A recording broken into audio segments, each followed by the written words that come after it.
3, 2, 1.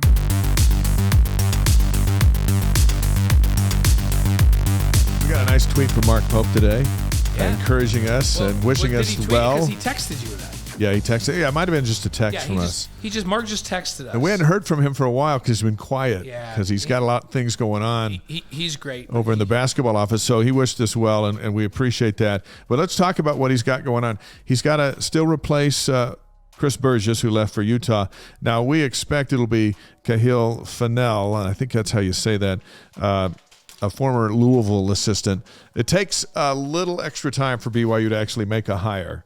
And so it can float around in the media, and then all of a sudden it's going to be 4 weeks before it actually becomes official. That's what it appears to be trending to this guy. We know that Mark wanted some P5 experience as BYU prepares for the Big 12, and they go to Louisville and grab an assistant. Mm-hmm. And he wanted another African-American assistant. Right. And I think BYU's going to be in – people have been in panic mode as we were walking around the community about – the basketball program with the transfers and all that's been going on.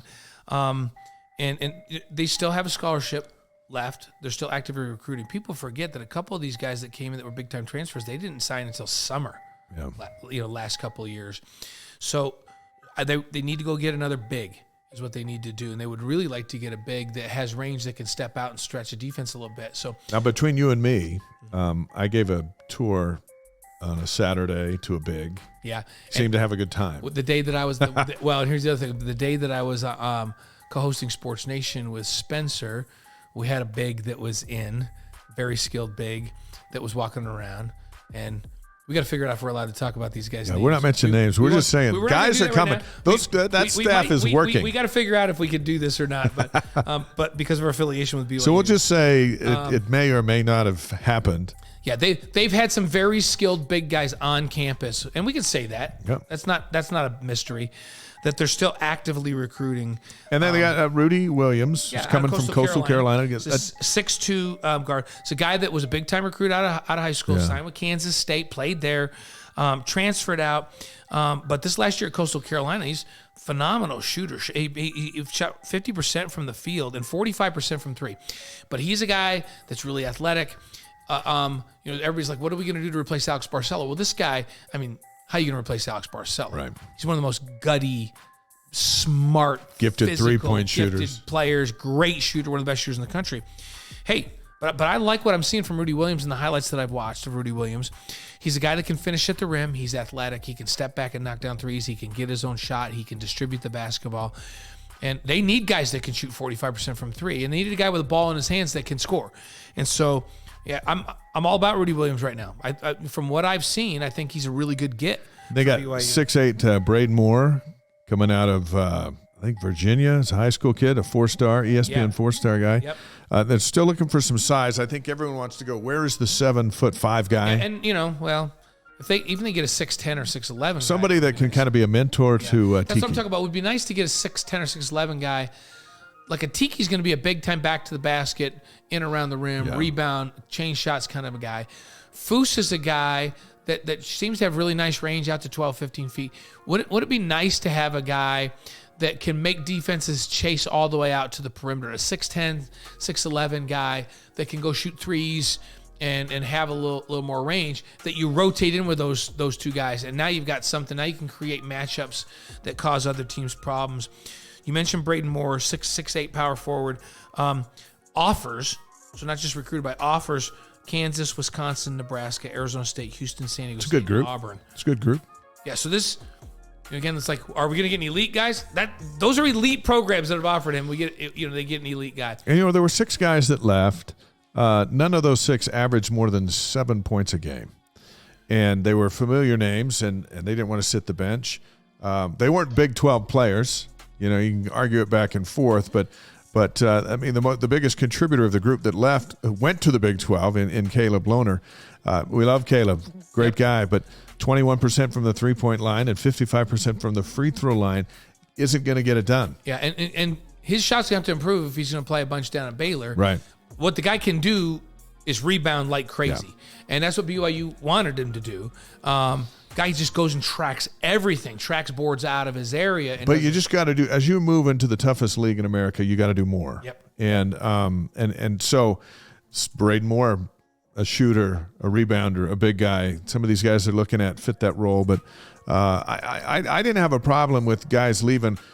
You know, life changes and things change and things might not have been how you expected they would be after you came home from your mission, and that's okay. That's just how things go. But what we have seen the last 2 years watching the Big 12 on TV, that's a different place. Yeah. BYU has to get different to go in there and compete. Yeah, and as we watch Foose as a freshman, he continues to develop. He's a guy that can play in that league. And Colin Chandler, he's a guy who can play in that league. Colin Chandler can play in any league. Dallin Hall, we believe, can play in that any league. Yeah. I think Toulson's a great shooter. He's the kind of guy that can shoot it in any league, right? And Atiki, remember, Atiki's a guy that didn't pick up basketball until late in life. And then the year that he really should have developed, he moves over to Toronto to really get development. And COVID shuts down the season, so he doesn't even play. That's the only way BYU gets him. If he gets the chance to play his senior year, he's got the kind of body where everybody's going, oh my goodness, this is an NBA body. Like his athleticism, his hands, his feet. And that's what Mark Pope and those guys see. And so I think they got to steal with him. And Mark does a great job of developing big guys. And so I think Atiki Atiki has a chance before he's done to be a really good 5 in the Big 12. And he's got the kind of body to play in that league. And he'll be ready. Like the guys in that league. He'll be ready when Chandler gets home from his mission. Somebody asked us here, Dr. Catch 1000 says, hey, can you guys do watch parties once in a while for basketball in addition to football? Probably. Yeah, absolutely. I think we can do whatever we want. It's actually easier because there's more games at different times. It might be able to absolutely be able to do that. That's a great idea. Hey, shout out to Elijah Bryant. This week he became the first player in history to win an NBA championship and a EuroLeague championship. How about that? Back-to-back seasons. And he just won the EuroLeague championship with his Turkish team a couple of days ago. So timing's everything for Elijah. It was everything for the Bucks. Last year, he was playing for the Bucks and getting in a little bit. But he got a ring. Now he's got a second ring from the EuroLeague. And we see him on Twitter all the time. A shout-out to Elijah. And he's playing in Turkey. Yeah. Right. So he's over in Turkey and high level Euro League and doing really well. Elijah's what a good guy. What a good representative BYU over there. He's always representing the Y wherever he is. Hey, what do you think of Amber Whiting, the new women's head basketball coach? Pretty excited about that. People are like, what? Well, it's a surprise because I don't think anyone thought that Tom Homo would go to high school, and no one knew who she was. But here she comes from Burley High School out of Idaho, and she was very successsul. And very successful in high school, but she's also been unbelievably involved in like AAU and nationally involved in that kind of stuff. So she's coached a lot of big-time players at that level.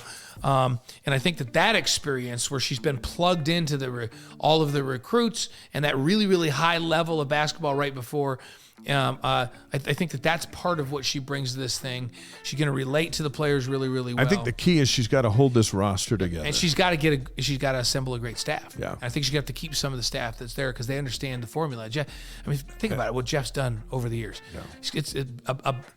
They have had consistent success, and. Man, they're really talented.